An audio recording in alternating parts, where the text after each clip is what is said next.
At 7:19 p.m., officers initiated a traffic stop at Hamilton Avenue and Minnesota Avenue. The vehicle fled the scene. At 7:30 p.m., officers located the vehicle unoccupied. Approximately 1 minute later, officers located a male matching the description of the driver in the area of 16th Avenue and Hamilton Avenue.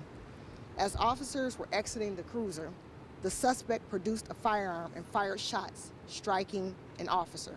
Multiple officers returned fire, striking the suspect. Both the officer and the suspect were transported here to Grant Hospital. The suspect was pronounced deceased at 8:23 p.m. The officer is currently in surgery. As you know, with officer-involved shootings, BCI is investigating this shooting. Wanted to be able to give you some information, what we have and what we know.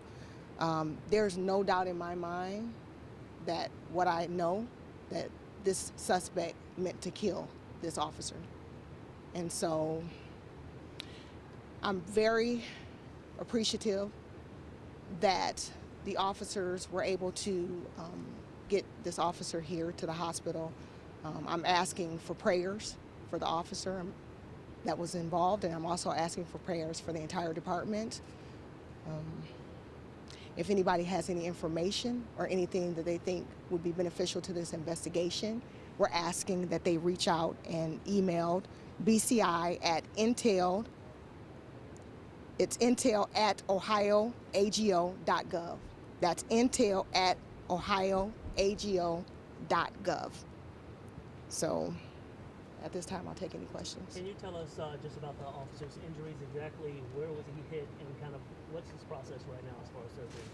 What I can tell you is the officer is currently in surgery. That's the information that I have at the moment. Could you tell me about the initial stop? What was that for? How far was the distance between when he took off to where he stopped and then got out? And so right now, this is a very fluid investigation. Wanted to be able to get you some information. We are still very actively investigating all of that information. So we will be updating you as soon as we get more information, like we always do, but wanted to be able to come at least give you information regarding the suspect, regarding the officer and conditions.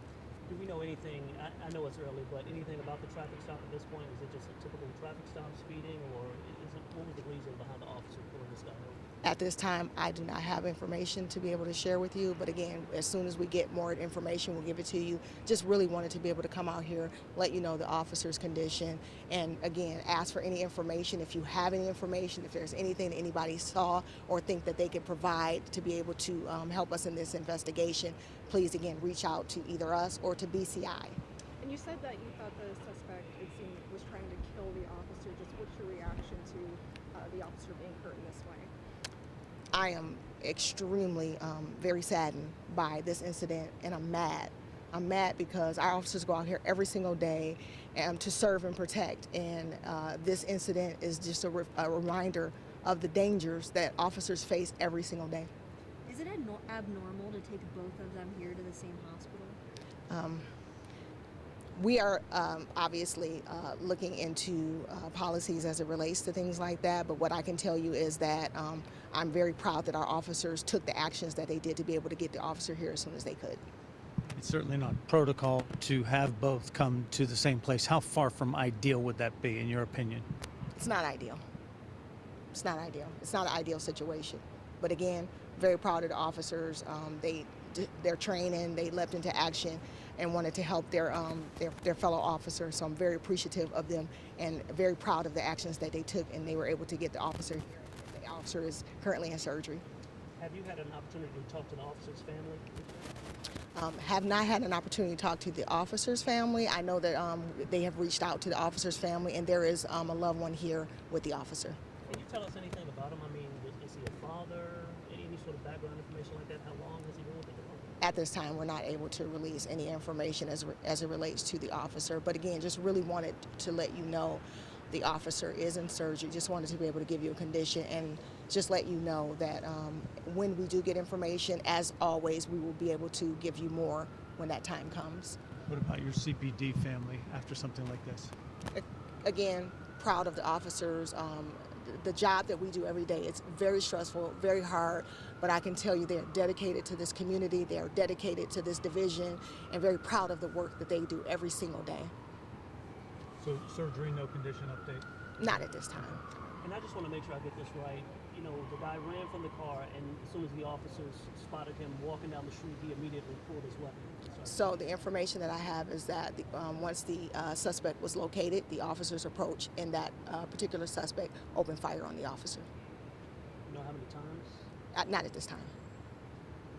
Anybody else? Did you have anything? I'm here to offer support to this officer, his family, and the whole CPD family officers, because obviously they put their lives on the line every single day. And this is what happens, the perils of this job. And we're just saying our prayers and making sure that, you know, he gets through surgery and, you know, the family heals, and of course our CPD family is in a good spot. Again, the suspect is dead, correct? The suspect is deceased. It's been a really busy night for you guys. I know this is shifting gears a bit, but we also heard of a shooting on 2000 Street. Okay. Yep. Sorry. Thank you. That's okay. Thank you. Thank you.